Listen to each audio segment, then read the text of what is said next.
দেখি মিজান সাহেব একটা ফোন দিয়ে দেখি, কিন্তু ফোন দিচ্ছি মাত্র, ফোনে আছেন কিনা লাইনে।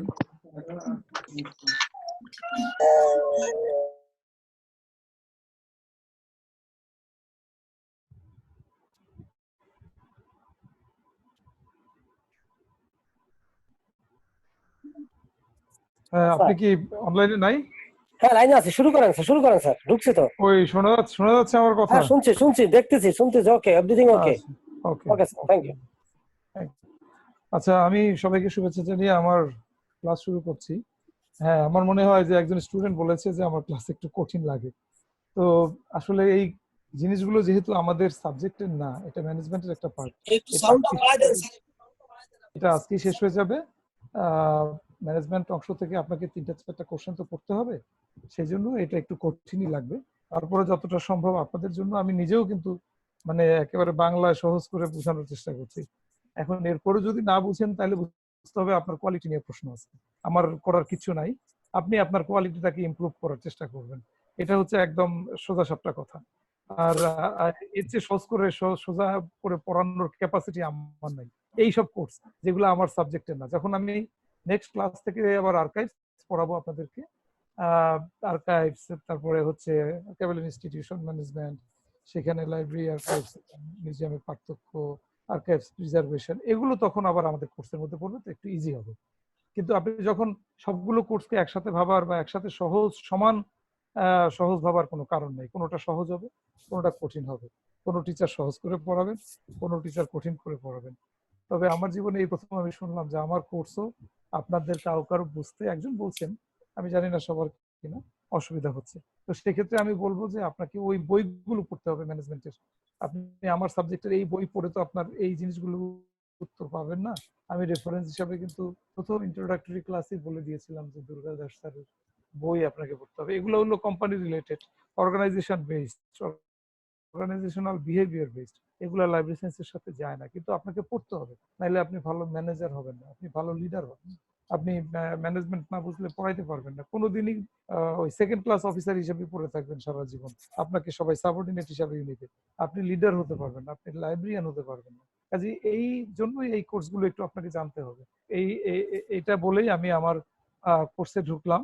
আমি আজকে আপনাদেরকে পড়াবো। কি আমার কথা ক্লিয়ার? সবাই শুনতে পাচ্ছে তো না? হ্যাঁ স্যার, পাচ্ছি স্যার। ওকে স্যার, একটু সাউন্ডটা বাড়াই দেন স্যার, আপনার স্পিকারের সাউন্ডটা একটু বাড়াই দেন স্যার। আচ্ছা, এখন শোনা যায় ক্লিয়ার?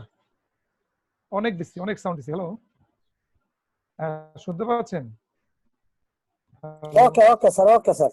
ও বাবা, এখন তো অনেক বেশি সাউন্ড হয়ে গেছে আবার। আচ্ছা, যাই হোক, তো এটা আজকে আমি গত ক্লাসে আমি আপনাদের লিডারশিপ পড়িয়েছিলাম, ম্যানেজমেন্টের লিডারশিপ কি কাজে লাগে। আজকে আমি আপনাদের পড়াবো মোটিভেশন। এটাই আমার শেষ এই ম্যানেজমেন্টের। এটা আপনাদের জানতেই হবে, কারণ লাইব্রেরিতে কাজ করবেন, স্টাফ সাবঅর্ডিনেটদেরকে যদি মোটিভেশন দিতে না পারেন, কিংবা আপনিও যদি মোটিভেশন না পান, তাহলে আপনি কিভাবে মানে কাজ করবেন? এই জন্য আপনাকে এটা জানতেই হবে। আমি আমার স্ক্রিন শেয়ার করছি। আমি আমার স্ক্রিন শেয়ার মানে আমার স্লাইডে যাচ্ছি, আপনারা একটু দেখে নেন। আমার স্লাইড কি দেখা যাচ্ছে নাকি?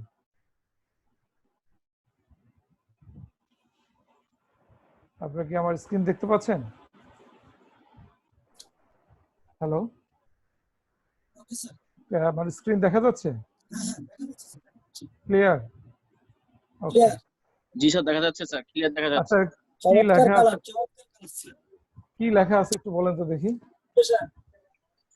Motivation sir. আজকে আমি আপনাদেরকে পড়াবো মোটিভেশন।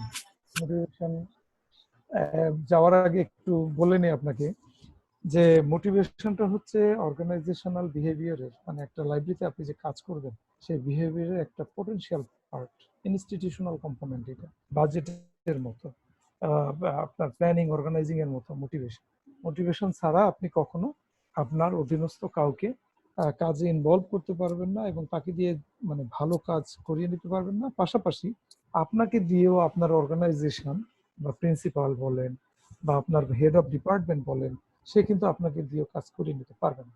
অতএব মোটিভেশন, এটা আপনারা নিজেও বোঝেন যে একটা ছোট বাচ্চা তাকে আপনি ঘরের মধ্যে যে রাখতেছেন, আপনার ছোট বাচ্চায় আমি এক্সাম্পল বলি, তার সঙ্গে কিন্তু ঘরে থাকার জন্য আপনি কিন্তু তাকে অনেক মোটিভেশন দিচ্ছেন। আপনি জানেন যে এই বাচ্চাটা এই কোভিড-19 সময় ঘরে থাকার কথা না, তার এখন বাইরে খেলাধুলা করার কথা, বন্ধুদের সাথে আড্ডা দেওয়ার কথা, কিন্তু তাকে আপনি এই যে বাইরে যাওয়া থেকে ঘরে রাখার জন্য যে আপনি তার সঙ্গে কখনো লুডো খেলছেন, কখনো টিভি দেখছেন, কখনো মুভি দেখছেন, কখনো আরব্য উপন্যাস বলছেন, কখনো ঠাকুরমার ঝুলি থেকে গল্প বলছেন, this all are the motivation.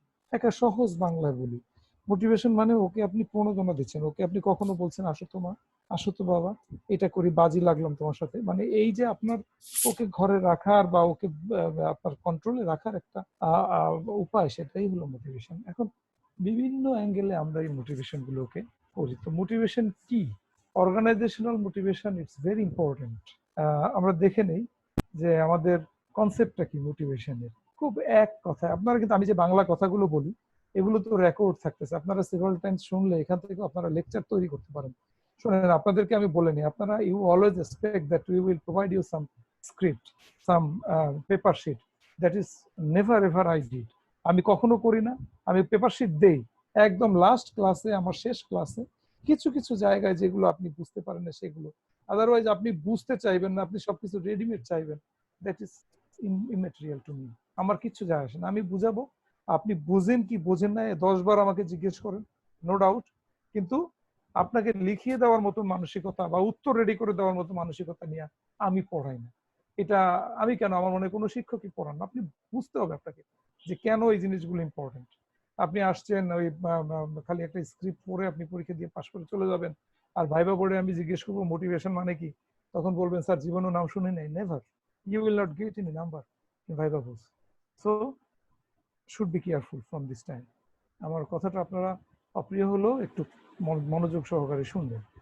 তো মোটিভেশনের কনসেপ্টটা কেন আসছে মোটিভেশনটা, দেখেন এইটা আসছে হলো মোটিভ নামক একটা টার্মিনোলজি থেকে, যার অর্থই হচ্ছে মুভিং ইনটু অ্যাকশন, সামনের দিকে যাওয়া বা কাজের জন্য বা কাজটা করিয়ে নেওয়ার জন্য মুভ করা। এই মোটিভ কথাটার মানেই হলো মুভিং ইনটু অ্যাকশন, মানে কাজে আপনাকে উদ্বুদ্ধ করা, কাজে আপনাকে ইনভলভ করে রাখা। Therefore, management must provide motives to people to make them work for the organization. তার মানে হচ্ছে ম্যানেজমেন্ট আপনাকে কাজটা করিয়ে নেওয়ার জন্য সময় অসময় কিছু অ্যাকশন নেবে, কিছু কার্যক্রম হাতে নেবে, সেই কার্যক্রমগুলোই হচ্ছে মোটিভেশন। আপনি কাজটা করতে বাধ্য। দেখেন মোটিভেশন দুই ভাবে হয়, একটা পজিটিভ মোটিভেশন, একটা নেগেটিভ মোটিভেশন। আমি আসতেছি। তো পজিটিভ মোটিভেশনটা হলো এই যে আপনি আপনাকে সব পজিটিভ বলে কাজটা করায় না, যারে আপনি তো পারেন, আপনি তো অনেক ভালো অ্যাসিস্ট্যান্ট লাইব্রেরিয়ান হলেও আপনি তো এন্ট্রি দিতে পারেন, ডাটা এন্ট্রি করতে পারেন, ক্লাসিফিকেশন বুঝেন, টেকনোলজি বুঝেন, ইংরেজিতে কথা বলতে পারেন, কাজেই আপনি তো পারেন। আপনাকে, আপনি তা পারবেন না তাইলে আর পারবে কি? এই যে তাকে দিয়ে আপনার একটা মানে প্রেজ ওয়ার্ডি ওয়েতে মোটিভেশন করে নেওয়া, এটা হচ্ছে পজিটিভ মোটিভেশন। আর নেগেটিভ মোটিভেশন হচ্ছে এটা একটু বাজে, এইটার অ্যাপ্লাই আছে আমাদের গার্মেন্ট শিল্পে বলেন বা আমাদের যেমন গার্মেন্ট শিল্পে মোটিভেশনটা দেখেন যে তুমি আসবে না কাজে, ওকে তোমাকে বেতন দিব না, বেতন তো নাই, তোমার যেই বকেয়া পাওনাগুলো আছে ওগুলোও দিব না, so you are bound to do that work. এটা কিন্তু নেগেটিভ, কিন্তু ওই যে ম্যানেজমেন্ট থিওরির মধ্যে পড়ে যে কাজটা আপনাকে করে নিতে হবে, to exploit the sentiment of the others you have to do the work. So এই থিওরিতে গেলে আপনি কাজ করায় নেবেন, সেই কাজ করায় নেওয়ার জন্য either you will have to apply some positive motivation or you have to apply some negative motivation, but we are discouraging to apply negative motivation, আমরা ডিসকারেজ করি, আপনি পজিটিভ মোটিভেশন দিয়ে কাজটা করে নেবেন। সো এই স্লাইডে আমি শুধু এটুকুই বললাম যে মোটিভেশন হচ্ছে তাই সেটা দিয়ে কাজটা করে নেওয়া হয়, এবং কোনো প্রতিষ্ঠান, সেই প্রতিষ্ঠানই সফল যে প্রতিষ্ঠান কোনো স্টাফ বা তার সহকর্মীদেরকে দিয়ে মোটিভেট করে কাজটা করে নিতে পারে। এখন আসেন আপনার ডেফিনেশনস অফ মোটিভেশন, মোটিভেশনের সংজ্ঞা কি, এইগুলা বাংলা অর্থ খুবই সহজ, আপনারা একটু ইংরেজি করছি বলে এখানে মনে হচ্ছে কঠিন, এগুলা বাংলা আমি যেটা মুখে বলি আপনারা লিখে নিতে পারেন, সেটাও আপনারা তাৎক্ষণিকভাবে, কিন্তু অনেকে আছে রেকর্ড করে না, যদিও এটা রেকর্ড থাকতেছে আপনারা শুনবেন, যে এইটা হচ্ছে মোটিভেশনটা হচ্ছে অর্গানাইজেশনের একটা ইন্টারনাল কন্ডিশন, একেবারে আভ্যন্তরীণ একটা অবস্থা, that activates behaviour and given it direction যেটা ব্যবহার মানুষের আচার আচরণ ব্যবহারের উপর নির্ভর করে এবং নির্দেশনা দেওয়া হয়, ঠিক আছে, তাকে শক্তি মানে তার একটু শক্তি বৃদ্ধি করার জন্য। এবং এইগুলা কেন করা হবে? যেন গোলটা অ্যাচিভ করা যায়। মোটিভেশনটা হচ্ছে অর্গানাইজেশনের একটা ইন্টারনাল কম্পোনেন্ট, যেই কম্পোনেন্টটা ব্যবহার করে অর্গানাইজেশনের অন্যান্য সহকর্মীদেরকে আপনি শক্তি দিবেন, তাদেরকে উৎসাহিত করবেন কাজটা করে নেওয়ার। এই তো সংজ্ঞা। The term is generally used for human motivation. এটা কিন্তু বেসিক্যালি আমি পশু পাখি মোটিভেশনে বলি নাই, বলছি এটা মানুষের, বিশেষ করে কর্মী মোটিভেশনের জন্য, আপনার হিউম্যান মোটিভেশনের জন্য এটা আপনার দরকার। আপনি কাজটা করে নেবেন অফিসের আপনার অধীনস্থ কর্মচারীদের দিয়ে। এক লাইনের ছোট্ট সংজ্ঞা আছে। আপনারা যখন উত্তর লেখেন তখন যদি কেউ 1 লাইন বা 2 লাইনের ইংরেজি একটা সাইটেশন দেয়, তখন কিন্তু এক্সামিনার খুব খুশি হয়। তো এইটাও কিন্তু একজন এক্সামিনারের জন্য একটা ছোট্ট মোটিভেশন। একজন এক্সামিনার একটা খাতা দেখি আমরা, স্টার্ট টু এন্ড বোরিং, একই রকম, 100 জনে একই রকম লিখছে। এই উত্তরটা এক্সামিনারের কাছে ভালো নাও লাগতে পারে। স্বাভাবিকভাবেই তখন বদারেশন চলে আসে এবং অ্যাজ ইট ইজ নাম্বার দেয়। 20-এর মধ্যে হয়তো বা 16-র মধ্যে মনে করেন 7, 8, 7, 8, 7, 8। এক্সামিনারও বুঝে ফেলে যে they did not do anything new because they don't have any motivational language that will provoke them to give more number. আপনাদেরকে তো নাম্বার নিতে হবে, একটা বা দুইটা সাইটেশন বা ইংরেজি রেফারেন্স আপনাদেরকে দিতে হয়। যে দিবে সেই তো ভালো মার্কস পাবে। কাজে সেই জন্য 1 লাইন 2 লাইনের সংজ্ঞা এখানে নিয়ে আসতেছে। ধরেন উইলিয়াম জি স্কট বলছে যে motivation means a process of stimulating people to action to accomplish desired. এটা কি কঠিন কথা?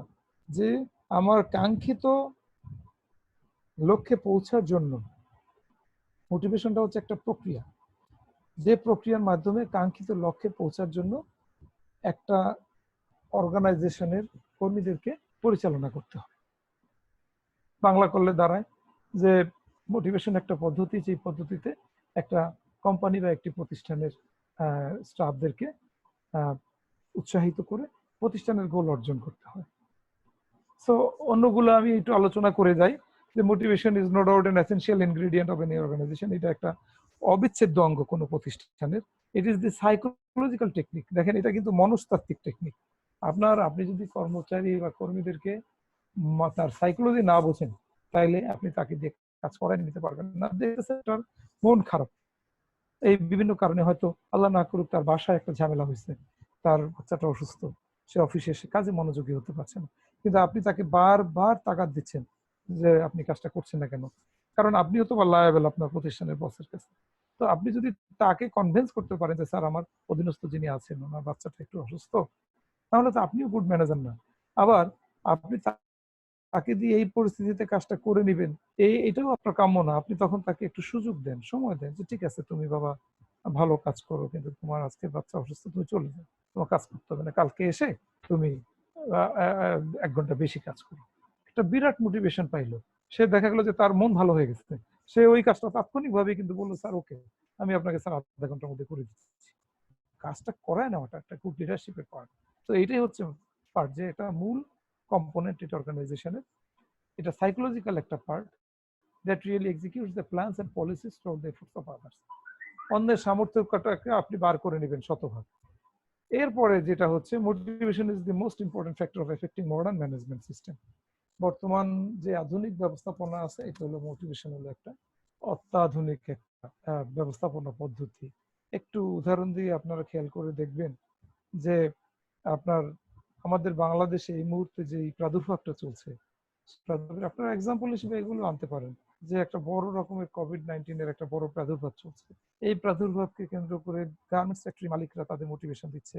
আপনি একটু চিন্তা করে দেখেন, কৃষকরা যারা বোরো ধান কাটার জন্য এখন সারা বাংলাদেশে খুব ভীত সন্ত্রস্ত আছেন, তারা যাবেন কিনা, কিন্তু তার ক্ষেতে ধান নষ্ট হচ্ছে, কিংবা ওয়েদার ফোরকাস্ট করছে যে 1 সপ্তাহ পরে বন্যা হবে বা ফ্লাশ ফ্লাড হবে হাওড়ে। লক্ষ লক্ষ একর জায়গায় ধান পেকে আছে, কৃষকরা আসতে পারছে না ধান কাটার জন্য, কারণ করোনা ভাইরাস। মিনহোয়াইল সমস্ত গণমাধ্যমে এবং ফেসবুক, সোশ্যাল মিডিয়া যাই বলে বিজ্ঞাপন দিয়ে বলা হলো যে ছাত্রলীগ বলো, পলিটিক্যাল লিডার বলো, সরকারি কর্মকর্তা বলো, ডিসি বলো, তোমাদেরকে এই কৃষকদের ধান কাটায় সাহায্য করতে হবে।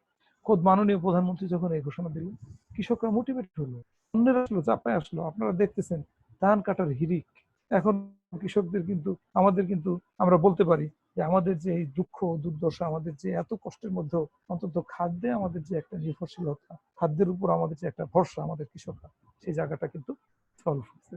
এটা মোটিভেশন। প্রধানমন্ত্রী যদি না বলতেন যে আমি অর্ডার করছি যে তোমরা যাবা না, তাহলে কিন্তু কেউ আগে আসতো না। মোটিভেশন, এই কৃষকরা মোটিভেশন পেয়ে এখন কিন্তু তাদের ফসলের ধান, তাদের ক্ষেতের ধান তারা কিন্তু বাড়িতে নিয়ে যাচ্ছে। লাইফ এক্সাম্পল, এটা মোটিভেশনের। আপনারা এটাকেই একজন একটা একটা গুড এক্সাম্পল হিসেবে নিতে পারেন। এরকম হাজারটা এক্সাম্পল গার্মেন্টস এর ইয়েরা ইদানিং, গতকালকে আপনারা লক্ষ্য করে দেখবেন যে তারা ইফতারি বিক্রি করে। আপনি দেখবেন চকবাজারে যে ইফতারি বিক্রি হয়, কিংবা সারা ঢাকা শহরে যে ইফতারি বিক্রি হয়, সেটা অন অ্যান অ্যাভারেজ এক মাসে 18 থেকে 20,000 কোটি টাকার ইফতারি বিক্রি হয়। এটা এনবিআর এর স্ট্যাটিস্টিক্স। সেই ইফতারি এই বছর টোটালি বন্ধ। বাইরে ইফতারি বিক্রি করার আদেশ নাই এই করোনা ভাইরাসের জন্য। তো যেই লোকটা চকবাজারে দাঁড়িয়ে ওই যে বড় বাপের পোলায় খায়, এই ধরনের জিনিসগুলো বিক্রি করতো, তার কি অবস্থা? সে তো পথে বসছে, সে তো ডেইলি 15 থেকে 20,000 টাকা সে প্রফিট করতো, মানুষ যাচ্ছে না। তো মোটিভেশন হচ্ছে তাই, ওইটাকে নিয়েও এই যে তারা যে ইফতারি বিক্রি করতো, যে গ্রুপ অফ পিপল ইফতারি বিক্রি করতো, সেই গ্রুপ অফ পিপলদের উপরে সার্ভে হচ্ছে।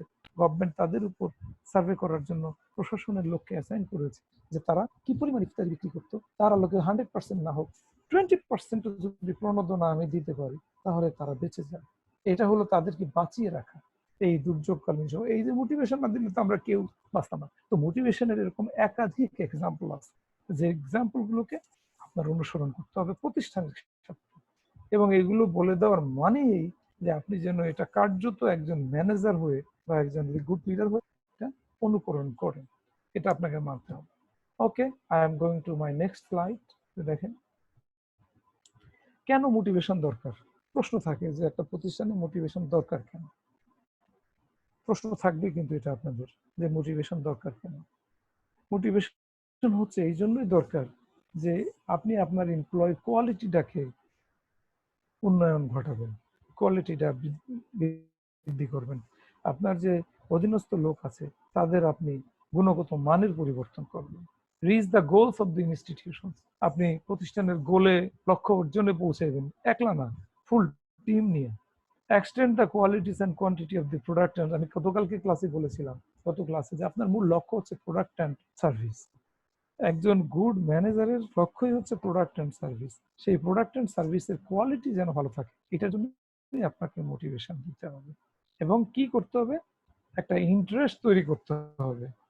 এমপ্লয়ি যারা আছে তাদের ডিউটির মধ্যে একটা ইন্টারেস্ট তৈরি করতে হবে, কাজের প্রতি ইন্টারেস্ট। নাহলে কিন্তু আপনি দেখেন কোনো কাজে, যে আমি অনেস্টলি স্পিকিং, আমি জাতীয় বিশ্ববিদ্যালয়ের ডিন, এখন রেজিস্ট্রারের দায়িত্বে আছি। আমি মনে করি যে আমার গতানুগতিক যে কাজ ডিন হিসাবে, এটা আমার তো রুটিন জব। এর বাইরে আমার মোটিভেশনাল কি, যে আমি আপনাদের ক্লাস দিচ্ছি, এই যে আমি আমার নিজের 3-4টা প্রোগ্রাম চালাচ্ছি, এমএস, এমফিল, পিএইচডি, এর বাইরে গিয়ে আমি 2টা আর্টিকেল লিখি, আবার পত্রিকায় ছাপা হইলে আমি মোটিভেট পাই, দারুণ রকমের মোটিভেশন পাই। ছাপা হইলে তখন আপনারাই আমার ফেসবুক কমেন্টসে লেখেন যে স্যার খুব ভালো হয়েছে। এর মানে কি, আমি মোটিভেটেড হইলাম, আমি আর একটা লিখি। কাজেই এটা একটা সাইবারনেটিক সিস্টেম। আমি যদি কিছুই না করি, আমি যদি কাজটা করানোর মানসিকতা, আমার একজন অধীনস্থ যে কাজ করছে, আমার কাজ দেখে কথার কথা আমিও তো অধীনস্থ, আমি আমার উপাচার্যের অধীনস্থ, আমি প্রভাইস চ্যান্সেলরের অধীনস্থ, আমি আমার ছাত্রের অধীনস্থ। ছাত্রের অধীনস্থ এই সেন্সে যে আমার ডিউ টাইমে যদি আমি ক্লাসে না আসছি, আমি যদি আমার ক্লাসে আমার ছাত্রদেরকে ডিউ টাইমে আমি ক্লাস না করে, আমার তো রেসপন্সিবিলিটি ঠিক থাকলো না। আর আমি যদি রেসপন্সিবিলিটি ঠিক মতো পালন করি, আমার ভাইস চ্যান্সেলর আমাকে তখন বলবে যে না, you are doing your duty properly. সেই জন্য তখন তার একটা আস্থা তৈরি হবে। আর আস্থা তৈরি হইলে এই যে দায়িত্ব একটার পর একটা বন্টন করা, এখন অনেস্টলি স্পিকিং, আমি লাইব্রেরির দায়িত্বে ছিলাম, আমি ডিন হিসেবে আছি, আমি রেজিস্ট্রারের দায়িত্বে আছি, আমি ডিপার্টমেন্টের, আমি আমি আমি আমার যে কি যোগ্যতা আছে বা যোগ্যতা নাই, দ্যাট ইজ ইম্যাটেরিয়াল। কিন্তু আমার ভিজিবল, আমি যে কাজটা করছি ওইটা ভিজিবল, ওইটা টেনজিবল। আমার যখন এসিআর, আমার যখন ওই অ্যানুয়াল কনফিডেন্সিয়াল রিপোর্ট মাননীয় উপাচার্যের কাছে যান, উনি ওটা দেখেন, দেখে আমার সেই 1 বছরের ফিজিস্তি নেন, নিয়ে তারপরে উনি আমাকে মার্কিং করেন, গ্রেডিং করেন যে না, he is eligible to occupy this position or he is not fit for this post, বাধ্য। তো এই হচ্ছে মোটিভেশনের দিকগুলো।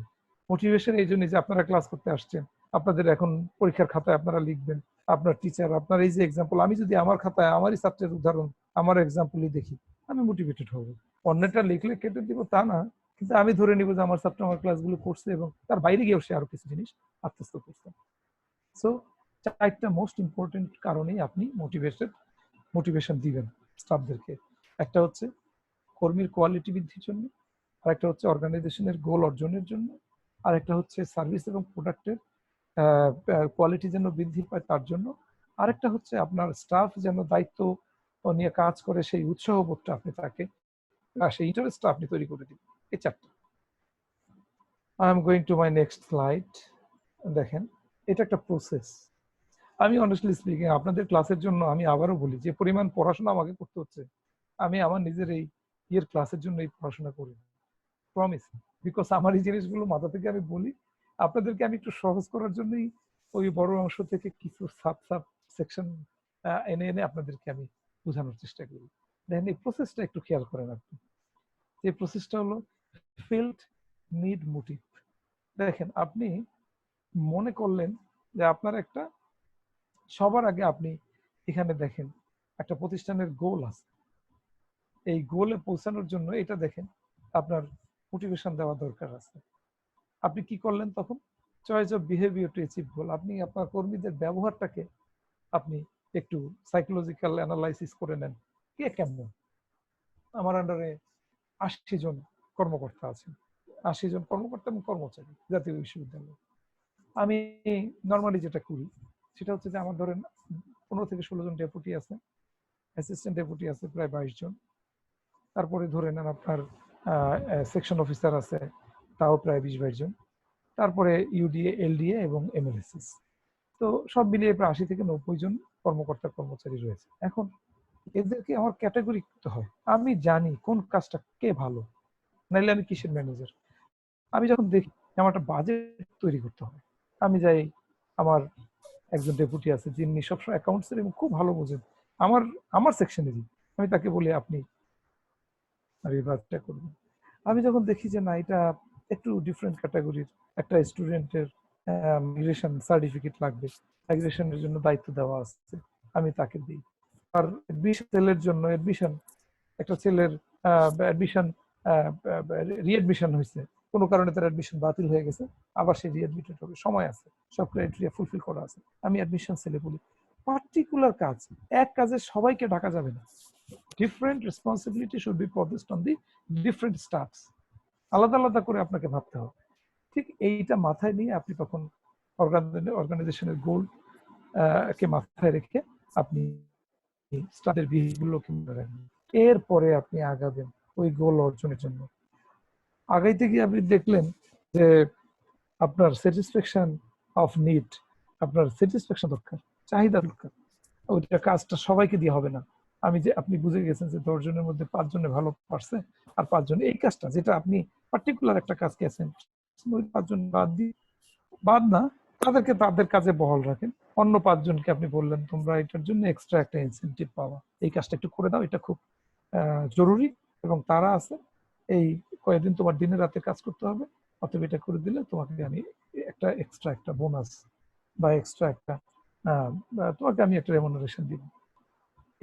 এই বলাতে দেখা গেল ফেল্ট নিড, সে মোটিভ হলো, সে তার ভিতরে একটা মোটিভেশন কাজ করলো যে তাহলে তো ঠিক আছে, আমাকে যে স্যার বলছে আমাকে একটা ইনসেনটিভ দিবে, তাহলে প্রথমে হচ্ছে অর্গানাইজেশনের গোল ঠিক করতে হবে, মানুষের বিহেভিয়ার জানতে হবে এবং সেই বিহেভিয়ার অনুযায়ী কাজ শুরু করতে হবে, সেই কাজের মধ্যে আপনার স্যাটিসফ্যাকশন ডিসস্যাটিসফ্যাকশনের লেভেলটা আপনাকে বার করতে হবে এবং সর্বোপরি যারা কাজটা করতে পারে তাদেরকে নিয়ে আপনার টিম ফর্ম করে অর্গানাইজেশনের সেই গোল অ্যাচিভ করতে হবে।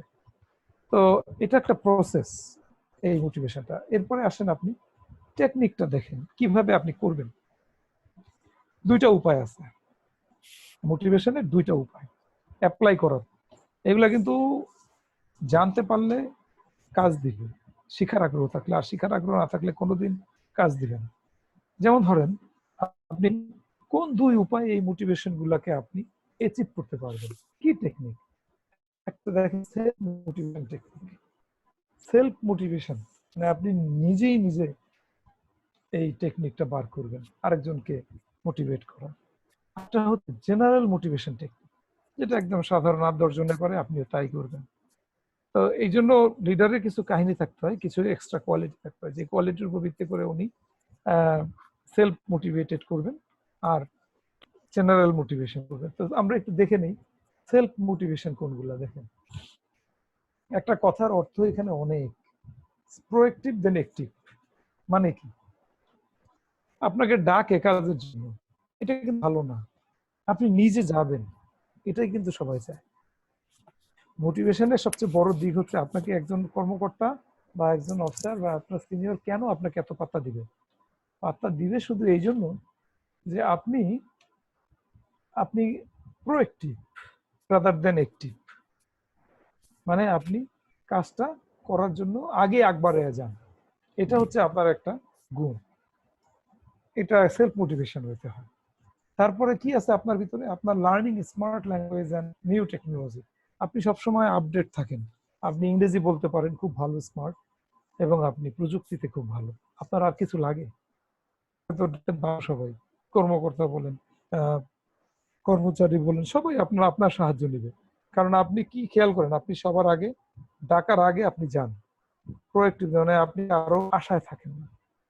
এবং আপনি কি করেন, আপনার ইংরেজি জানা আছে ভালো, আপনি ভাষা বুঝতে পারেন এবং প্রযুক্তিতে ভালো। আপনি নিজের জয়েন ওন ইন্টারেস্টেড ফিল্ড, আপনি যেই সেক্টরে ভালো, সবাই সবকিছুতে ভালো তা না। যেমন মিজান সাহেব ধরেন ক্যাটালগিং প্র্যাকটিক্যালে ভালো, আনিস ক্লাসিফিকেশন প্র্যাকটিক্যালে ভালো, নসরুদ্দিন মুন্সি ক্লাসিফিকেশন, আমি কিন্তু ক্লাসিফিকেশন প্র্যাকটিক্যালে ভালো না। আমি এক সময় রাজশাহী ইউনিভার্সিটিতে 5-6টা সাবজেক্ট পড়ে তখন ভালো ছিলাম, but as I have no any practice so I forget it, আমি ভুলে গেছি। সো আমি আমি এখন মনে করি যে আমি আমি আমার একটা স্পেশালাইজেশন আছে। কি?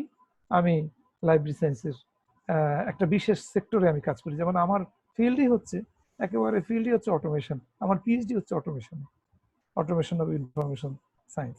সো আমার তো আর 10টা সেক্টর নিয়ে কাজ করার দরকার নেই, আমি এটাতেই থাকি না, আমাকে সবাই ডাকবে এই জন্য। তো এই যে একটা নিজের কাজটাকে ইন্টারেস্টেড করে তোলা আরেকজনের কাছে, এটা আপনাকেই করতে হবে। Positive thinking and effective doing, আপনাকে সবসময় আমি বলছি পজিটিভ মাইন্ডেড হতে হবে, নেগেটিভ হলে হবে না। এবং ভালোভাবে কাজটা করার মানসিকতা থাকতে হবে। এফেক্টিভ ডুইং মানে আপনি ভালো করেন, আপনি পরীক্ষা নিরীক্ষা করে রেজাল্ট আপনার শূন্য হয় না, কিছু না কিছু আউটপুট আপনার আসে, সেটা হতে হবে। Reading motivational books or reading material, এটা একটা বিরাট গুণ। আপনি মোটিভেশন দিতে গেলে আপনার বিভিন্ন টুলস এন্ড টেকনিক জানতে হবে। বই পড়লে আপনি কিন্তু অনেক ভালো রকমের এক্সাম্পল শিখতে পারবেন, এবং আপনি দেখবেন অনেক বইয়ে অনেক মোটিভেশনাল স্পিচ থাকে। আপনার বই পড়াটা হচ্ছে দারুণ মোটিভেশনাল। এই যে বন্ধের মধ্যে এরকম অনেককে জানি যারা সিরিজের পর সিরিজ পড়তেছে বই, এটা তার ব্রেনকে মোটিভেটেড করতেছে। এবং কি হবে জানেন, আল্লাহর রহমতে করোনা ভাইরাস দূর হয়ে গেলে ওই যে সে বই পড়ছে, এই বইয়ের এক্সাম্পল গুলো সে কিন্তু তার ক্লাসে, তার সাবঅর্ডিনেটের সাথে, তার অফিসে, সব জায়গায় সে শেয়ার করতে পারবে। মানুষ পড়ে তো সেই জন্যই, যে পড়াটা, আমি একদিন বলেছি আপনাকে, নলেজ ইজ ফর শেয়ারিং।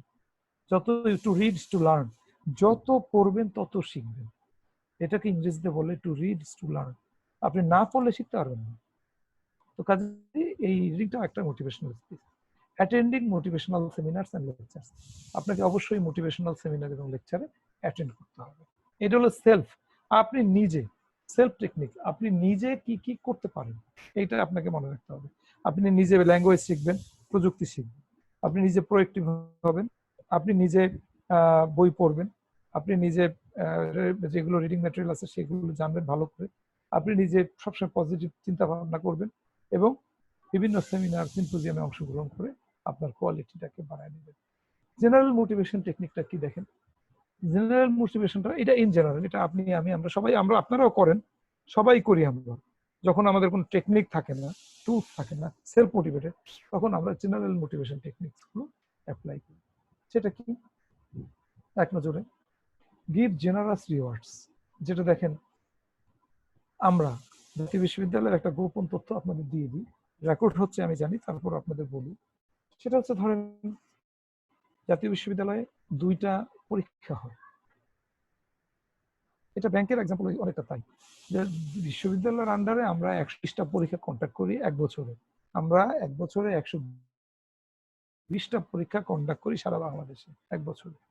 তো এর মধ্যে মেজর 3টা পরীক্ষা আছে, যে 3টার মানে আপনার না বললেই না, যে 3টারই মানে 2টার ডিন হচ্ছে আমি। একটা হচ্ছে ডিগ্রি পাস, আপনারা জানেন, আর একটা হচ্ছে অনার্স ভর্তি, ঠিক আছে, আর একটা হচ্ছে ডিগ্রি প্রফেশনাল। এই তিনটারই আমি, কিন্তু অনার্সের সাথে প্রফেশনালটা একসাথে নেই বলে আমরা এটাকে দুটাকে একটা ধরি। তো কাজে এই অনার্স যখন রেজাল্ট হয়, অনার্স এবং প্রফেশনালে, তখন সমস্ত রেজাল্ট শেষ হয়ে যাওয়ার পর আমরা কিন্তু আমাদের কর্মী, স্টাফ, অফিসার সবার মনোবল চাঙ্গা রাখার জন্য একটা ইনসেনটিভ দিই। কারণ এটা বছর ব্যাপী আমাদের এই কাজটা করতে হয়। কিন্তু প্রায় এই 3টা পরীক্ষায় 14.5 লক্ষ স্টুডেন্ট অ্যাপ্লাই করে জাতীয় বিশ্ববিদ্যালয়। অতএব তাদের কাজটা কিন্তু ছোট না, একেবারে ফ্রম অ্যাপ্লাই টু এনরোলড, ভর্তি করানো পর্যন্ত কিন্তু বিগ থিং। এটা ফিরিস্তি ব্যাখ্যা করলে স্টেপ বাই স্টেপ গোটা দিন চলে যাবে, আমি সেদিকে না যাই। আমি এটা বলার মানে হলো, যখন রেজাল্ট হয়ে যায় 4-5 মাস 6 মাস পরে আপনার ভর্তি পুরো শেষ, ভর্তি হয়ে গেছে, এখন তার ফার্স্ট ইয়ার ফাইনাল পরীক্ষা, ঠিক তার আগ দিয়ে আমরা একটা ইনসেন্টিভ দিই, একটা বোনাস। এতে কি হয় জানেন, এবং এটা আমার দপ্তর থেকেই কিন্তু দেওয়া হয়, একাল খোদ ভাইস চ্যান্সেলর থেকে শুরু করে একেবারে খোদ দিয়ে পর্যন্ত। এই বোনাসটা এতে কি হয় জানেন, সবার মধ্যে একটা একটা চাঙ্গা ভাব থাকে, এবং আমরাও খুব চেয়ার আপ থাকি যে আমাদের কাজটা করার জন্য কারো হেল্প চাইলেই আমরা পাই, যে ভাই এটা একটু করেন তো, না আমার সময় নেই, কেন করবেন আপনি, আর আপনাকে আমি বোনাস দিই না। তো এটা হচ্ছে দেখেন, পে অ্যান্ড আদার বেনিফিটস। এই যে এটা বললাম আপনাকে, যে কাজটার জন্য তাকে আমরা পে করছি, এটাই হচ্ছে জেনারাস রিওয়ার্ডস, যেটা একদম সাদা মাটা ভাবে আমরা সাধারণভাবে দিই। Rewards don't only have to be money all the time. কালকে গত ক্লাসে আপনাদের বলেছিলাম যে টাকা দিয়েই কেন এই ধরনের মোটিভেশন দিতে হবে। আমি তো অন্তত পিঠে থাপ্পড় দিয়ে বলতে পারি ওয়েল ডান বয়, বা ওয়েল ডান মাই ডিয়ার, এইটুক বললে তো আর আমার বেতন কমে যাবে না। এটা একটা গুড মোটিভেশন। যাকে বললাম, দেখা গেল সে কিন্তু খুবই চেয়ার আপ হলো, যে আরে স্যার আমার হাতে, স্যার আমার পিঠে থাপ্পড় দিয়ে বলছে আমি ভালো কাজ করি, সে কিন্তু আরো ভালো কাজের দিকে এগিয়ে যাবে।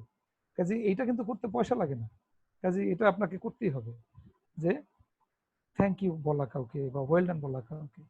Provide proper training about new technology, এটা একটা বিরাট কাজ, যে আপনি জানেন যে আপনার কর্মচারী কর্মকর্তা যারা আছেন আপনার অধীনস্থ, তারা তাদের মধ্যে কারো কারো প্রযুক্তিগত ট্রেনিং নেই, আপনি তাদেরকে ট্রেনিং এর ব্যবস্থা করে দিবেন। Show recognition, expressing appreciation. ওই যে বললাম, আরে তুমি তো ভালো কাজ করো, তোমার তো আমি সেদিন দেখলাম যে তুমি এই কাজটা করে দিছো আমারে মাত্র 3 দিনে, এখন কেন আবার বলছো পারবা না। ওইটা শুনে সে কিন্তু রাজি হবে, রিকগনিশন, তাকে আপনি সাপোর্ট করছেন। আমার কিন্তু কিছু কর্মচারী কর্মকর্তা এরকম আছে যাদেরকে বলি, আরে ভাই এটা তো দারুণ, এতে ভালো মোটিভেশন পায় তার, যে মোল্লা তুমি এটা করে দাও তো আমাকে, জরুরি কম্পোস্টটা তোমার করতে লাগে 10 মিনিট, অন্যের কাছ থেকে লাগে 1 ঘন্টা, ওই এইটুক কথাই যথেষ্ট জন্য এই কাজটা হয়ে যায়। So it's a mechanism, how you will do your work, how you will reach to the goal, organizational goal, it depends on you, it depends on your managerial quality, কাজে এটা আপনার নিজের হাতে। accept suggestions from employees, এই যে বড় হয়েছেন বলে, বা আপনি সিনিয়র অফিসার হয়েছেন বলে, বা আপনি ব্যাংকের ম্যানেজার হয়েছেন বলে আপনি একজন অধীনস্থর বুদ্ধি নিতে পারবেন না, এটা কিন্তু না। আপনার তার বুদ্ধি নিতে হবে, পরামর্শ নিতে হবে। কারণ আমি একটা কথা বলি, লাইফ লং লার্নিং, সারা জীবন ধরে আপনাকে শিখতে হবে। আপনার অধীনস্থ এমন কেউ আছেন যিনি আপনার থেকে অনেক ভালো বুঝেন, তা আমার ওনার কাছ থেকে শিখতে গেলে আপনি ছোট হয়ে যাবেন। তাই অন্যের সাজেশনটাকে গ্রহণ করুন। Encourage for their great suggestions, নিজে উৎসাহিত হবেন এবং তাদেরকে ভালো পরামর্শের জন্য উদ্বুদ্ধ করবেন। এরপরের এটাও দেখেন, এটা পরীক্ষায় আসবে বলে আপনাদেরকে শিখাচ্ছি, সেটা হচ্ছে যে পজিটিভ ওয়ার্কিং এনভায়রনমেন্ট। এটা কিন্তু ওইটারই পার্ট, কন্টিনিউশনে আমি আছি, যে একটা পজিটিভ কর্মক্ষেত্র তৈরি করবেন। Treat your employees with respect and dignity, আপনার কর্মচারী কর্মকর্তাকে সবার আগে শিখাইবেন যে অন্যকে রেসপেক্ট করতে শিখুন। মানুষের যে কোর ভ্যালুজ আছে জানেন, আজকে আপনাদেরকে একটা বিষয় একটু পড়ার বাইরে এটা বলে নিই, যে হিউম্যান কোর ভ্যালুজ কোনগুলো আমরা কি জানি? আপনার প্রত্যেকের মানুষ হিসাবে, আমাদের সামাজিক জীব হিসাবে নিজস্ব কিছু মূল্যবোধ আছে, নিজস্ব কিছু কোর ভ্যালুজ আছে, যেটা না থাকলে আমি আপনি পশুর সমান, কখনোই কিন্তু আমরা মানুষ হতে পারতাম না। তার মধ্যে সবচেয়ে 1 নম্বরে প্রথমেই হচ্ছে রেসপেক্ট টু আদার্স। এটা মনে রাখবেন সারা জীবন। রেসপেক্ট টু আদার্স, অন্য সম্মান করা, সে যেই হোক। না হলে কিন্তু কোনো দিন আমি আপনি আমরা আমাদের যে কোর ভ্যালু, এরপরে কি রেসপেক্ট টু আদার্স, পরে হলো হেল্প পিপল, এরপরে কি, এরপরে হলো listen, just listen to others, অন্যকে শোনেন। তো কাজেই আপনার সিম্প্যাথেটিক ম্যানারে নিতে হবে, এগুলো সব কোর ভ্যালুস আমাদের। এবং ফ্রিডম অফ এক্সপ্রেশন, আপনার কথা বলার ক্ষমতা। আপনি কিন্তু আরেকজন কর্মকর্তাচারী আপনার সামনে আপনার মুখের উপর কথা বলছে, আপনার শুনতে ভালো লাগে না, একদম আপনার ভালো লাগে না, কিন্তু ইউ ক্যানট সে নো, বলতে পারবেন না, because he has his freedom of expression. এটা কিন্তু একটা ভ্যালুস। এখন কথা হচ্ছে সেটা দেখতে হবে অর্গানাইজেশনকে কতটা ক্ষতিকর। যদি ক্ষতিকর হয় তাহলে পার্সোনালি বলবে, কিংবা না বললেই ভালো। আর যদি ক্ষতিকর না হয়, ভালো পরামর্শের জন্য যায়, তাহলে সেরকম ফ্রিডম অফ এক্সপ্রেশন থাকতেই পারে। আপনার তাকে মত প্রকাশের স্বাধীনতা দিতেই হবে, অন্যের প্রতি শ্রদ্ধাশীল থাকতেই হবে, আপনার অন্যকে সাহায্য করার মানসিকতা থাকতেই হবে। আপনি মানুষ, এইগুলো আপনার ভ্যালুস। তো কাজেই এই যে কথাটা বললাম আপনাকে, যে রেসপেক্ট ডিগনিটি, আপনি অন্যের রেসপেক্ট, অন্যকেও আপনি রেসপেক্ট করবেন, ডিগনিটি দিবেন, আপনাকেও সে রেসপেক্ট এন্ড ডিগনিটি দিবেন। Encourage for team work among them, তাদের মধ্যে একটা টিম ওয়ার্ক, একটা গ্রুপ বিল্ড করবেন আপনি। এটাকে আমরা বলি র্যাপোর্ট বিল্ডিং ইংরেজিতে। র্যাপোর্ট বিল্ডিং মানে হলো আপনি একটা গ্রুপ বিল্ড করে কাজটা করে নেবেন। কাজে এই যে আমি আপনাদেরকে এখন শিখাচ্ছি, আপনারা কিন্তু এখানে হয়তো কয়জন আছেন আমি গ্রুপ চ্যাটে গেলে দেখতে পাবো, হয়তো 50, 60, 100 জন থাকেন। এর ভিতরে সবাই আবার পরবর্তীতে একসাথে মিট করতে পারবেন না। যারা কাছাকাছি আছেন, যখন খুলবে আল্লাহর রহমতে ইউনিভার্সিটি, তখন হয়তো দেখা যাবে যে আপনি 5 জনকে বা 6 জনকে নিয়ে একটা গ্রুপ ওয়ার্কে বসছেন, বসে বললেন যে নাসির স্যারের এই ক্লাসে এই লেকচারটা হয়েছিল, চলো তো এটাকে আমরা একটু ব্রেন স্টর্মিং বা আইস ব্রেকিং করি, যে কিভাবে এটাকে আরো বেশি অ্যাক্সিলারেট করা যায়। তো সেরকম একটা গ্রুপ ফর্ম করে আপনারা কিন্তু কাজ করতে পারেন। তারপরে ধরেন আপনি অর্গানাইজ, যে হচ্ছে যে allow employees to grow professionally, তাদের ভিতরে প্রফেশনালিজম তৈরি করতে হবে আপনার। Organize the motivational lectures time to time, কর্মচারী কর্মকর্তাদের মোটিভেশনের জন্য সবসময় আপনাকে লেকচার, সেমিনার, সিম্পোজিয়াম এসব দিতেই হবে, এগুলোর উপরে রাখতে হবে। Invite all the staff members for the every functions of programs of institution, প্রতিষ্ঠানের সকল কাজে এদেরকে ইনভলভ করতে হবে, সকল কালচারাল প্রোগ্রাম বলেন, গেমস বলেন, স্পোর্টস বলেন, এবং যে কোনো সেমিনার, সিম্পোজিয়াম বলেন, আপনাকে এদেরকে ইনভলভ করতে হবে। এরা মোটিভেটেড হবে, তখন একজনকে বাদ দিয়ে আরেকজনকে নিলে মন খারাপ হবে। তারপরে যেটা আছে exhibitions of motivational audio and video materials, এবং এই যে মোটিভেশনাল অডিও ভিডিও ম্যাটেরিয়াল যেগুলো আছে, সেগুলোর একটা এক্সিবিশন, এক্সিবিশনের বাংলা কি আপনারা বলতে পারেন, এগুলো আপনারা করতে পারেন। আপনার প্রদর্শনী, এই যে মোটিভেশনাল বিভিন্ন অডিও ভিডিও আছে, আপনি ধরে নেন যে এখনো বঙ্গবন্ধু 7ই মার্চের ভাষণ আমাদের জন্য বিরাট মোটিভেশন। বাংলাদেশে আমি তো মনে করি কোনো কাজে ঝাঁপায় পড়ার জন্য সবচেয়ে বড়, সবচেয়ে মোটিভেশনাল স্পিচ হচ্ছে বঙ্গবন্ধুর 7 মার্চ স্পিচ, যেটা পৃথিবীর আপনার 40টা ভাষা, 40টা ইয়ের মধ্যে একটা বক্তব্য হিসেবে ইউনেস্কো এবং সারা ওয়ার্ল্ডে রিকগনাইজ করছে, যে জন্য এটা এখন স্বীকৃত একদম ইউনেস্কো হেরিটেজ হিসাবে। কাজে ইউনেস্কোর যে ঐতিহ্য হিসেবে বঙ্গবন্ধুর এই 7ই মার্চের ভাষণ স্বীকৃতি, এটা একটা মোটিভেশনাল স্পিচ। কোনো কাজ করতে গেলে, যে আমার দেশেও ওই মার্টিন লুথার কিং এর মতো লিডার আছে, আমার দেশেও নেলসন ম্যান্ডেলার মতো নেতা আছে, আমার দেশেও আব্রাহাম লিঙ্কনের মতো নেতা আছে, আমার দেশেও বা এরকম বা খুব কি বলে মহাত্মা গান্ধীর মতো নেতা আছে, যাদের জন্য বঙ্গবন্ধু স্বীকৃতি। সো এই ধরনের ভাষাটাই, এটা একটা বিরাট মোটিভেশনাল স্পিচ। আপনি যদি আপনার অ্যান্সার শিটে এটাও লেখেন যে আমরা যখন কোনো কাজ করি, আমাদের বিশেষ বিশেষ দিবসগুলিতে বা দেশপ্রেমে উদ্বুদ্ধ হতে আমাদের যখন ভিতরে খানিক কার্পণ্য জাগে, কিংবা অলসতা জাগে, কিংবা আমাদের এক রকমের পদারেশন বা বোরিং জাগে, তখন এই 7ই মার্চের স্পিচ আমাদেরকে দীপ্ত চেতনায় উজ্জীবিত করে। ভাষা তো আমি অত ভালো জানি না আপনাদের মতো, তারপরে তো দেখি আইসা যাচ্ছে ভাষা, আপনারা ভালো বলতে পারবেন, আপনারা খাতায় এগুলো লিখবেন যে 7ই মার্চের ভাষণ আমাদেরকে উজ্জীবিত করছে, নাকি এখনো তরুণ প্রজন্মকে উজ্জীবিত করে। এবং তখন 1971 সালে 7ই মার্চের ভাষণ মুক্তিযুদ্ধে এনে দিচ্ছে, মুক্তিযুদ্ধের প্রেক্ষাপট তৈরি করে দিচ্ছে। কাজে একটা স্পিচ কিভাবে এই 7.5 কোটি বাঙালির মধ্যে একটা মোটিভেশনাল একটা স্পিচ হিসাবে মুক্তিযুদ্ধকে আনলো, এটা তো একটা বড় উদাহরণ। এরকম হাজারটা এক্সাম্পল আছে। তো এগুলো যে এক্সিবিশন প্রদর্শনী করা যায়, বিভিন্ন তারা কি বলেন কর্মচারী কর্মকর্তাদের উদ্বুদ্ধের জন্য। ওকে, এইবার একটা ম্যাথ আপনাদেরকে আমি দিব, এটা খুব ইন্টারেস্টিং। আপনারা কি আমার কথা শুনতে পাচ্ছেন সবাই? হ্যালো, আমি একটু বের হয়ে তারপরে আপনাদের একটু, হ্যালো, আপনারা কি আমার কথা শুনতে পাচ্ছেন? হ্যালো, আমি আপনাদেরকে একটা অঙ্ক দিব, আমার এই অঙ্কটা সলভ করে দিতে হবে নেক্সট ক্লাসে। আমি আমি আমি কি বুঝাতে পারছি আপনাদেরকে যে আমার কথা আপনারা কি শুনতে পাচ্ছেন? এবার আমার কথা শুনেন আপনারা, আমি একটু স্লাইড থেকে বের হয়ে গেছি। আমার কথা শুনতে পাচ্ছেন সবাই? হ্যালো, হ্যালো, সবাই মনোযোগী, আমার কথা কি আপনারা শুনতে পাচ্ছেন?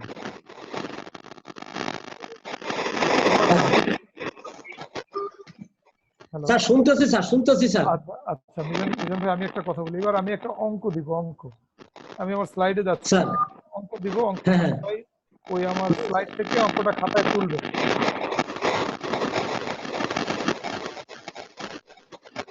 ওকে,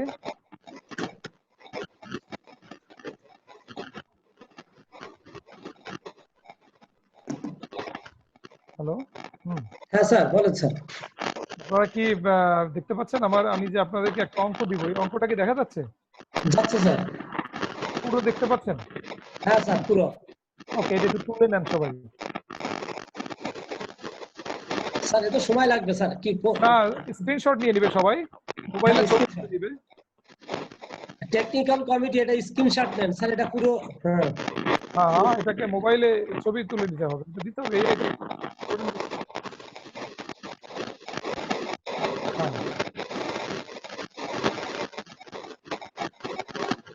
এটা আমি আপনাদেরকে হোম টাস্ক দিলাম, আমার নেক্সট ক্লাসে এটাকে সলভ করে দিতে হবে। খুব ইন্টারেস্টিং। দেখেন, please solve this problem and justify the findings. এটা হচ্ছে খুবই সহজ। ইংরেজিতে শব্দ হচ্ছে এ থেকে জেড পর্যন্ত, A B C D F G H I J K L M N O P Q R S T U V W X Y Z. যদি এ এর মান 1 হয়, আমি 26 পর্যন্ত A1 B2 C3 D4 E5 এইভাবে, একদম সহজ, ভেরি ইজি। 26, জেটের মান 26, এইভাবে আমি ধরি। Then what will be the value of the following words. এই যে ওয়ার্ডগুলো আছে নলেজ, এইটার ভ্যালু কি হবে, কিভাবে নির্ণয় করবেন? যেমন কে, কে এর মান কত আছে এখানে দেখেন, কে এখানে 11, ঠিক আছে? খেয়াল করেন, অতএব কে এর সামনে লিখবেন K is equal to 11। N, N দেখেন 20, কোথায়? না 20 না, এন কত আছে? কিউ আর এন, এন 14, এই 14 তে কত আছে? এন 14 লাগবেন এখানে। তারপরে O, O is equal to 15, W is equal to 23, L is equal to, এইভাবে জাস্ট যোগ করার পরে ইজ ইকুয়াল টু এত, নলেজ ইজ ইকুয়াল টু এত, সংখ্যাটা লিখবেন, হার্ডওয়ার্ক ইজ ইকুয়াল টু এত, অ্যাটিটিউড ইজ ইকুয়াল টু এত। এখন আপনি যেখানে গিয়ে, এইটার যেখানে গিয়ে আপনি 100% পাবেন, 100%, সেইটাকে আপনি জাস্টিফাই করবেন যে কেন ওই জিনিসটা। যেমন আমি আবার একটু ব্যাখ্যা করে বলি, নলেজের, নলেজ সমান সমান হবে 96, কিভাবে হবে আপনারা মিলাই দেখবেন, বাকিগুলো আপনারা মিলাবেন। হার্ডওয়ার্ক কত হবে, অ্যাটিটিউড কত হবে। এখন অ্যাটিটিউড যদি বা নলেজ যদি 100 হয়, বা এর মধ্যে যে কোনো একটা 100 হয়, তাহলে সেটা 100 ভাগ আপনার থাকতে হবে, 100 ভাগ আপনার ভিতরে বহাল থাকতে হবে। যদি বহাল না থাকে, আপনি ভালো মনের মানুষ না, ভালো জ্ঞানের মানুষ না, ভালো পরিশ্রমের লোক আপনি না। এটা আপনার একটা রেজাল্ট বলে দিবে। অতএব এই অঙ্কটা আপনাকে করতে হবে। অঙ্কটা খুব ইজি, একেবারে আমি বুঝিয়ে দিচ্ছি, আপনারা হয়তো বুঝছেন। মান বসায় বসায় বসায় বসায়, কিন্তু কঠিন হচ্ছে জাস্টিফাই করা, জাস্টিফাই দ্য ফাইন্ডিংস। যদি আপনি দেখা যায় যে 100 ভাগ হচ্ছে নলেজ, তাহলে আপনার নলেজ 100 ভাগ কেন লাগবে ওই প্রতিষ্ঠানে, এটা আপনার ব্যাখ্যা করতে হবে। তখন আপনার লিখতে হবে যে উপরোক্ত সমস্যাটি সমাধান করে দেখা যায় যে নলেজের মান 100। এর দ্বারা প্রমাণিত হয় যে কোনো প্রতিষ্ঠানে সেই ভালো ম্যানেজার যার 100% নলেজ আছে। এখন 100% নলেজ কোনো মানুষের পক্ষে থাকা সম্ভব না, এটা আবার আপনাকে জাস্টিফাই করতে হবে। কাজেই সেইটা কিন্তু 100% মন ভালো রাখা একজন মানুষের পক্ষে সম্ভব। মোদ্দা কথা এই জিনিসটা একটা ধাঁধা, একটা এটাকে আমরা একটা আপনার গেমস হিসাবে বলি, বা বাচ্চাদের কি কয় কি বলে এটাকে আপনার পাজল হিসাবে আমরা দেখি। এই পাজলটা আপনাকে সলভ করতে হবে, করে এটাকে জাস্টিফাই করতে হবে, and it's a part of your programme. Keep it in mind, which will be the 100% one that must be written elaborately in your exam paper. ওকে, আমি স্কিপ করলাম স্লাইডটা, স্ক্রিনশট দিয়ে রাখতে পারেন, অথবা ভেরি ইজি যারা 1 থেকে এ থেকে 26 পর্যন্ত লিখে এ থেকে জেড পর্যন্ত লিখবেন এবং 1 থেকে 26 পর্যন্ত পাশাপাশি মান বসায় দিয়ে এটার মান বার করে নেবেন। দেন থ্যাংক ইউ। Next slide. এখন আসেন ওইখানে যেই লেখাটা আপনি পাবেন, আমি স্লাইডের শেষের দিকে, আমি শুধু টেনে যাচ্ছি এবার। ওইখানে যে জিনিসটা আপনি পাবেন, ধরুন আপনি অ্যাটিটিউড পাইলেন, সেই অ্যাটিটিউড মানে কি? অ্যাটিটিউডের মানে হচ্ছে মনোভাব। আমি এখানে একটা কোশ্চেনে দিয়েছি, দেখেন অ্যাটিটিউডের মানে হলো মনোভাব, মানে একজন ম্যানেজারের কি রকম মনোভাব থাকা উচিত। কাজে মনোভাবটা কি কি জিনিস নিয়ে হয় দেখেন, তার পজিটিভ মানসিকতা থাকতে হবে। এটা একটা বড় রকমের ফাংশন যেটা আপনার টোটাল কর্মকাণ্ডটাকে ফোকাস করে। কাজে এই এই এই অ্যাটিটিউডের মধ্যে মানে টু ম্যানেজ ইউর অ্যাটিটিউড, আপনার মনোভাবকে ম্যানেজ করার জন্য, এটা কিন্তু খাতায় লিখতে হবে আপনাকে। আমি কিন্তু যে অঙ্কের ফল ধরে এটাকে খাতায় নিয়ে আসতে হবে, যে আপনার এই মনোভাবকে ব্যবস্থা করার, মনোভাবকে ম্যানেজ করার জন্য you have to choose a focus on the positives. কি কি? Focus on the good in yourself, আপনার কি কি ভালো সেটাকে আগে লিস্ট করেন। আপনি কোন কাজে সবচেয়ে ভালো, ফোকাস অন গুড জব, আপনি কোন কাজটা ভালো সেটাকে ফোকাস করেন। Focus on the good in others, আপনার দৃষ্টিতে অন্যের ভালো কোনটা আছে সেটাকে রাইট আপ করেন। And focus on the good in every situation, কোন পরিস্থিতিতে কোন মনোভাবটা পোষণ করা ভালো এটাও আপনাকে দিতে হবে। তো আমি একটু টেনে যাই কারণ সময় সংক্ষিপ্ত। How to feel attitude of others, অন্যের অ্যাটিটিউড বুঝবেন কিভাবে? এক্সপিরিয়েন্স দিয়ে বুঝবেন, তাদের সঙ্গে কাজ করে ইন্টারাকশনের মাধ্যমে বুঝবেন, এবং ইন্টারপ্রিটেশন যেটা আমরা ব্যাখ্যা, তাকে আপনি অ্যানালিটিক্যাল পার্সপেক্টিভ থেকে দেখবেন যে তার ভিতরে কি আছে, তাহলেই আপনি তাকে ফিল করতে পারবেন। ইমোশন থাকতে হবে আপনার, এবং রিয়াকশন থাকতে হবে, এগুলো দিয়ে অ্যাটিটিউডকে মেজার করা হয়। কজ অফ চেঞ্জিং অ্যাটিটিউড, আপনার মনোভাব প্রকাশের, মনোভাব পরিবর্তনের যে কারণ আপনাকে এফেক্ট করে, সেগুলো হচ্ছে টেকনোলজি আপনার মনোভাবকে পরিবর্তন করে দিচ্ছে। যেমন আমি এই ক্লাসটা দিতাম ফ্রন্ট লেকচার স্টুডেন্টের সাথে, কিন্তু এখন টেকনোলজি ভাবে দেওয়ার কারণে, প্রযুক্তিতে দেওয়ার কারণে আমার অনেক মনোভাবের পরিবর্তন হয়েছে। এই জন্য যে আমি স্লাইড করছি, আমি আবার বাংলায় ব্যাখ্যা দিচ্ছি, এক্সাম্পল গুলো দিচ্ছি, আপনাদের দেখতে পাচ্ছি আপনারাও সিরিয়াস। এই যে আদারওয়াইজ কি হতো, আমি আমার ক্লাসে ট্রেডিশনাল ওয়েতে লেকচার দিয়ে চলে আসতাম, বাস ওইখানে সুযোগও থাকতো না অ্যান্সার কোশ্চেন করার, এখানে তো সেই সুযোগ থাকতেছে। এটা একটা মনোভাবের পরিবর্তন এনে দিল প্রযুক্তি আমার। এই প্রযুক্তিটা আমার ওয়ার্কিং এনভায়রনমেন্ট তৈরি করে দিচ্ছে। এটা একদিন বলছি আপনাদেরকে যে আমি যে লেকচার দিব, সেই লেকচারের জন্য আমাকে তৈরি হতে হচ্ছে, একটা পরিবেশ তৈরি করতে হচ্ছে। গ্লোবালাইজেশন এবং এই যে আমার একটা বৈশ্বিক বিষয় আছে, এই সম্পর্কে আমার কি পরিবর্তন হচ্ছে, প্রযুক্তিগতভাবে কি পরিবর্তন হচ্ছে, কাজের দিক থেকে লাইব্রেরি এখন অ্যানালগ থেকে ডিজিটাল, হাইব্রিড থেকে ডিজিটাল দিকে গেছে, এই জ্ঞানগুলো আমার থাকতে হবে। এই স্লাইডটা লাস্ট আমার, how to improve your attitude, আপনারা অ্যাটিটিউডকে ইমপ্রুভ করবেন কিভাবে, এটা আপনাদের মনে রাখতেই হবে। ইমপ্রুভ অ্যাটিটিউডের জন্য আপনার একটা পজিটিভ মডেল থাকতে হবে। এগুলো আপনারা পড়ে নেবেন, এগুলার কিছু যে আমি বাংলায় বলে দিচ্ছি। আপনার নেগেটিভনেসটা দূর করতে হবে, পজিটিভনেস বাড়াতে হবে, কোনটা ভালো কোনটা মন্দ এটা প্রতিষ্ঠানের সবার মাঝে আপনার বলে দিতে হবে। তারপরে আপনার প্রবলেম সলভ করার মানসিকতা থাকতে হবে, এবং এই জন্য আপনার সময় নিতে হবে। একজন কর্মচারীকে আপনি একটা কাজ দিয়ে বলতে পারেন না যে এক্ষুনি দেন, তারা করতে পারেন না, তাদের জন্য টাইম বেঁধে দিতে হবে। এবং ব্লেম গেম থেকে দূরে থাকতে হবে, যে আপনি তো কিছু পারেন না, দূর, আপনাকে দিয়ে হবে না, এই ধরনের কথা বলা যাবে না। তারপরে ক্যান ডু অ্যাটিটিউড তৈরি করতে হবে, এটা একটা most important, can do attitude, করতে পারার মানসিকতা। এই যে দেখেন, আমি আপনাদের একটা এক্সাম্পল দিয়ে বলি যে এই কোভিড-19 সময় অনেক প্রতিভার বিকাশ হয়।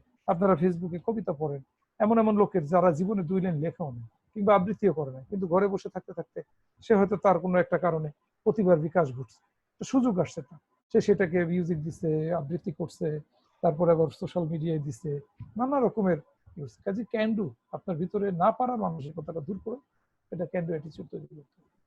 আর সময় নষ্ট করা যাবে না, প্রত্যেককে সহযোগিতা করতে হবে, অন্যের মনোবলটাকে, অন্যের মনোযোগ আকর্ষণের জন্য আপনার নজর দিতে হবে, অন্যকে ইনফ্লুয়েন্স করতে হবে।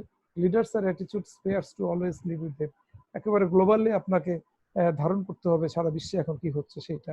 Don't picks up negative attitude, negative অ্যাটিটিউডও এখানে শো করার সুযোগ নেই, বলেছি don't live with negative person. দেখেন নেগেটিভ পারসন যারা, তাদের সঙ্গে থাকা যাবে না। নিদার সাহেব এই কাজটা করছে জুম দিয়া, এখন অনেক কি করছেন, না আমি এর মধ্যে নাই ভাই, আমি পারবো না আপনার সঙ্গে থাকতে, এইগুলাতে অনেক ঝামেলা হবে, আলটিমেটলি এগুলা পয়সা খরচ, খালি খালি ব্যাটারি খরচ এগুলো। কিন্তু এখন তো দেখা যায় যে সবাই ইনভলভ হয়েছে। এই যে নেগেটিভ অ্যাটিটিউড, এটা যে কোনো কাজে নেগেটিভনেসটা আসতে পারে, কিন্তু পজিটিভনেসটা সবসময় ধরে আগাইতে হবে, যে এটার একটা ভালো ফল আসবে। নাইলে তো করোনার ভ্যাকসিনই আবিষ্কার হইতো না যদি এই শুরু না হইতো, তাহলে তো মানুষ নেগেটিভ বলতো যে সব মরে সাফ। কাজে মনে রাখতো, before being negative get more information, don't, মানে কোনো কিছু না হওয়ার আগে আপনি আরো তথ্য নেন, আরো জানেন তার সম্পর্কে যে সে আসলেই ওরকম কিনা। জাম্প টু কনক্লুশন, আপনি একেবারে কাজটার রেজাল্টের দিকে চলে যান, জাম্প টু কনক্লুশন, আপনি কনক্লুশনে যান, কনক্লুশন ছাড়া কাজ ভালো হয় না। ওই যে বলে না ওস্তাদের মার শেষ রাত, তার মানে কি আপনি ফিনিশিংটা দেখেন যে ভালো আছে কিনা। স্টে ওপেন টু পসিবিলিটিস, আপনি সমস্ত সম্ভাবনা ধারগুলোকে ওপেন রাখেন। এবার আমার লাস্ট স্লাইড একটু দেখে নেন, দেখা যাচ্ছে, সবাই দেখতে পাচ্ছেন? হ্যাঁ স্যার। আচ্ছা, role of attitude and motivation in library management, প্রশ্নটা আসবেই পরীক্ষায়। অ্যাটিটিউড এবং মোটিভেশনের লাইব্রেরি ম্যানেজমেন্টের ভূমিকাটা কি? Role of attitude and motivation in library management একেবারে কিচ্ছু না, আপনারা একটু বুদ্ধি খাটায় দেখবেন, এখানে পোস্ট করবেন 7টা আসছে, বাকি যে 3টা না 4টা আছে সেগুলা বাইরের থেকে আসছে। যেমন এই অ্যাটিটিউড এবং মোটিভেশন দিয়েই কিন্তু পোস্ট করটা করতে হয়, যেটা ওই প্রথম ক্লাসে আমি আপনাদের পড়িয়েছিলাম। যেমন planning, organizing, staffing, directing, coordinating, reporting, budgeting, এই 7টা আছে দেখছেন। এই অ্যাটিটিউড এবং মোটিভেশন দিয়ে এই 7টা কাজ তো করতে হবেই, আপনার লোক দিয়ে করাইতে হবে। পাশাপাশি টিম বিল্ডিংটা হয়, টিম বিল্ডিং না হইলে কোনো কাজ হবে না। সবকিছুর ঊর্ধ্বে হলো আপনার গোল অ্যাচিভমেন্ট, আপনাকে গোলটাকে অ্যাচিভ করতে হবে, যেটা গিয়ে টোটাল কোয়ালিটি ম্যানেজমেন্টে কাজ করবে। Total quality management TQM achieve করতে হবে না। এই টিকিউএম এর মধ্যে আবার ওই যে 5টা পড়াইছি আপনাদেরকে এর আগে আমি, যে প্রসেস অ্যাপ্রোচ থেকে ওইটা আসবে, এগুলো ইলাবোরেট করতে হবে। প্রশ্ন থাকবে কি সেটাও আপনাদেরকে আমি এখানে লিখে দিচ্ছি। কাজে এটার আমি ব্যাখ্যা দিলাম না, কারণ এর ব্যাখ্যা একাধিকবার আপনাদেরকে আমি দিয়েছি, যে আপনার অ্যাটিটিউড এবং মোটিভেশন না থাকলে, মনোভাব ভালো না থাকলে আপনি কর্মীদেরকে অর্গানাইজ করতে পারবেন না, তাদেরকে ব্যবস্থা স্টাফিং, তাদের যে কর্মী ব্যবস্থাপনা যেটাকে আমরা বলি সেটা করতে পারবেন না, তাদের নির্দেশনা দিলে তারা শুনবে না, সমন্বয় সাধন করতে পারবেন না, রিপোর্ট লিখতে পারবেন না, বাজেট করতে পারবেন না, একটা টিম ফর্ম করতে পারবেন না, অর্গানাইজেশনের গোলে পৌঁছতে পারবেন না, এবং টোটাল কোয়ালিটি অ্যাচিভমেন্ট করাটা আপনার পক্ষে দুরূহ হবে। এই যে এই টোটাল ম্যাটার গুলো বললাম আপনাদের, এরপরেই হলো কোশ্চেন। আপনারা, আমি at the ending stage right now of my lecture, so please write this question. এই কোশ্চেনটা আপনাদের থাকবে, এবং এইটা নিয়ে আপনাদের কিন্তু এই পর্যন্ত প্রায় 4টা কোশ্চেন হলো। নেক্সট ক্লাসে আর পড়ানো হবে না ম্যানেজমেন্ট, সরাসরি 2টা কোশ্চেন পড়াবো আমি নেক্সট। আর্কাইভস কি, কেন, আর্কাইভস এর সংজ্ঞা সহ লাইব্রেরি, মিউজিয়াম এবং আর্কাইভস এর মধ্যে পার্থক্য বলে দিলাম। নেক্সট ক্লাসে আমি 2টা কোশ্চেন একসাথে, যেহেতু সময় কম, লেকচার দেওয়ার সুযোগ কম, যে আমি আপনাদেরকে বলছি নেক্সট ক্লাসে একসাথে আমি 2টা কোশ্চেন করিয়ে দিব, 2টা স্লাইড দেখিয়ে দিব, এবং that will be very easy for all of you. So please কোশ্চেনটা লেখেন, what is motivation and attitude. Motivation এবং অ্যাটিটিউডটা কি?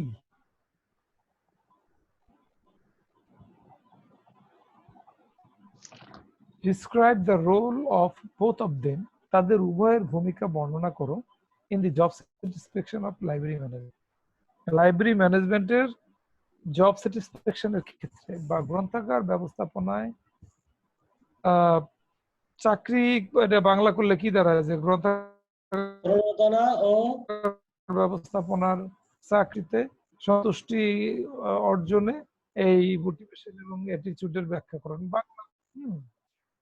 Describe the role of both of them, মানে এই মোটিভেশন এবং অ্যাটিটিউডের ভূমিকা ব্যাখ্যা করেন in the job satisfaction of the library management. Library ম্যানেজমেন্টের জব স্যাটিসফ্যাকশন এক মানে হলো লাইব্রেরি ম্যানেজমেন্টের মধ্যে জব স্যাটিসফ্যাকশন আই না, এটা বোঝানোর জন্য আপনাকে এই মোটিভেশন এবং অ্যাটিটিউড কি কাজ দেয় সেটা ব্যাখ্যা। ক্লিয়ার? Right sir. দুইটারই ব্যাখ্যা দিতে হবে যে একজন কর্মীর জব স্যাটিসফ্যাকশন আছে কিনা গ্রন্থাগার ব্যবস্থাপনার মধ্যে, এইটা নির্ধারণে আপনি মোটিভেশন এবং অ্যাটিটিউড বর্ণনা করবেন। That's it. আমার মনে হয় যে if you have any question you can ask me question, আর যদি কোশ্চেন না থাকে তাহলে আমাকে শেষ করতে হবে। কোশ্চেন আছে কারো? বলেন, এবার আমি স্লাইড থেকে আমি স্যার একটা বয়স্ক শিক্ষার্থী হিসেবে স্যার একটা কোশ্চেন স্যার। জি বলেন। স্যার এখানে তো দুইটা পার্ট, একটা আছে লাইব্রেরি আর একটা আর্কাইভস। আর্কাইভস এর যেমন বলছেন আগামীকাল আর্কাইভস এর সংজ্ঞা এবং সংজ্ঞাটা বেশি গ্রহণযোগ্য কি, এগুলো সব আসবে কালকে, সব আসবে এগুলো কালকে আসবে। কিন্তু লাইব্রেরির সেক্টরে আপনি স্যার লাইব্রেরি কাকে বলে, লাইব্রেরি কয়টা ফাংশনাল ডিভিশন, লাইব্রেরি কয়টা কি, আমাদের সিলেবাসে তো এটা আছে, এ ব্যাপারে তো স্যার আপনি তাহলে কিছু বললেন না। না, এটা তো এখনো তো আমি সেখানে আসি নাই। যখনই আর্কাইভ শুরু করব, হ্যাঁ, আর্কাইভস এর মধ্যে প্রথম মানে জিনিসটাই হবে যে লাইব্রেরি কি, লাইব্রেরি কয় প্রকার, কি কি। আচ্ছা আচ্ছা, ওকে স্যার। একটা এক্সাম্পল দিয়েই লাইব্রেরির সাথে আর্কাইভস এবং মিউজিয়াম সাইড বাই সাইড রাখবো। সংখ্যা না দিলে তো আমি রাখতে পারবো না, কাজে এটা নেক্সট ক্লাসে। এটা হলো আপনার আগে ভিতরে একটা লিডারশিপ আনলাম, আপনার ভিতরে আগে একটা ম্যানেজারিয়াল কোয়ালিটি নিয়ে আসলাম, যে আপনি এখন মনে প্রাণে বিশ্বাস করেন আপনি একজন লাইব্রেরিয়ান। এই মনে প্রাণে আপনাকে এই বিশ্বাসটুকু আনলেই তখন আপনি আর্কাইভস কি আর লাইব্রেরিয়ান কি আর মিউজিয়াম কি এগুলো আপনি পড়তে পারবেন। তখন আপনি লাইব্রেরির কাজগুলো, আপনি যদি এই মনে প্রাণে বিশ্বাসই না করেন আর ওইটা লাইব্রেরিয়ান না বানাই আমি যদি আপনার আগে লাইব্রেরি কি বুঝাই, আপনি বুঝবেন না। এই জন্য এই 3টা বা 4টা এটা দিলাম। এটাকে শানে নজরুল বলে। শানে নজরুল তো আপনারা পড়েন, মানে এটা হলো সালাদ দিলাম আর কি, খাওয়ার আগে একটু সালাদ দিয়ে নিলাম। সালাদ না স্যার, পুরো আজকের ক্লাসের উপরে পুরো একটা বই করা যাবে স্যার। আজকের ক্লাসের উপরে একটা প্রাইভেট কোম্পানি, মাল্টিন্যাশনাল কোম্পানিতে যদি সেটা জানে তার বেতন 5 লাখ টাকা স্যার। এটা যে জানবে মাল্টিন্যাশনাল কোম্পানি সে সিইও হবে। আমি খুব গর্বিত সত্যিকার অর্থে এই জন্য যে যেই লেকচার গুলো, যে আমার একজন এমএএস এর স্টুডেন্ট এখানে আছে কামরুল, সেও দেখছি এখানে বসে, তা আমি গর্বিত এই জন্য যে এই ধরনের লেকচার গুলো আমি এমএএস এমফিল এর ক্লাসে দিই, যেটা আমি আজকে এই ডিপ্লোমার ক্লাসে দিলাম। আমি কিন্তু ডিপ্লোমা স্টুডেন্টদেরকে টার্গেট করে এই লেকচারটা দিইনি। অনেস্টলি স্পিকিং আমার টার্গেট অডিয়েন্স হচ্ছে শিক্ষক, যারা আপনারা এই ক্লাসগুলো নিজেরা বুঝে ক্লাসে গিয়ে আরো জ্ঞান সমৃদ্ধ করে এটাকে আপনারা ক্লাসে বুঝাবেন। আমি ওই টার্গেট করেই কিন্তু প্রত্যেকটা স্লাইড নিয়ে আসি, কারণ স্টুডেন্ট বুঝাইতে আমার, তখন আপনারা এই টিচাররাই প্রশ্ন করবেন যে স্যার এত সোজা প্রশ্ন দিচ্ছেন, যে প্রশ্ন বা এত সোজা পড়াইছেন, এত স্যার আমরা নিজেরা চর্চা করবো। ক্লিয়ার? অতএব এই, আর আমি দেখতে পাচ্ছি একজন স্টুডেন্ট এখানে খালি গায়ে আছে। আপনি কি মিজান ভাই তাকে চিনতে পাচ্ছেন? আচ্ছা, ফ্রম আব্দুল্লাহ। আনোয়ার সব মাইক গুলো খুলে দাও, আনোয়ার সব স্পিকার গুলো অন করে দাও, এখন প্রশ্ন। হ্যাঁ, প্রশ্ন করতে পারেন।